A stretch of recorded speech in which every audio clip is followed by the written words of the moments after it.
Susan B. Anthony was born on February 15, 1820. She developed a strong moral compass early on and spent much of her life working on social causes.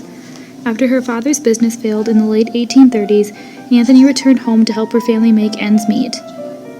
There, she became a teacher.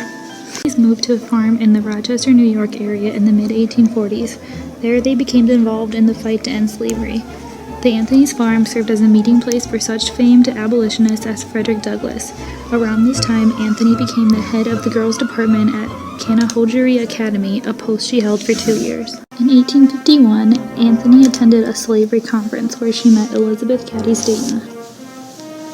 Together, they established the Women's New York State Temperance Society in 1852. After the Civil War, Anthony began to focus more on women's rights. She helped establish the American Equal Rights Society in 1866 with Stanton, calling for the same rights to be granted to all, regardless of race or sex. In 1869, Anthony and Stanton founded the National Women's Suffrage Association. Anthony was tireless in her efforts, giving speeches around the country to convince others to support a women's right to vote. She even took matters into her own hands in 1872 when she voted illegally in the presidential election.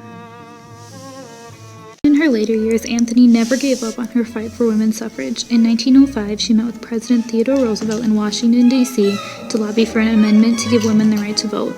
Anthony died the following year on March 13, 1906, at the age of 86.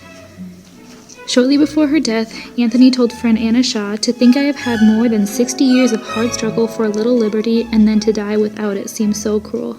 It wouldn't be until 14 years after Anthony's death in 1920 that the 19th Amendment to the U.S. Constitution, giving all adult women the right to vote, was passed.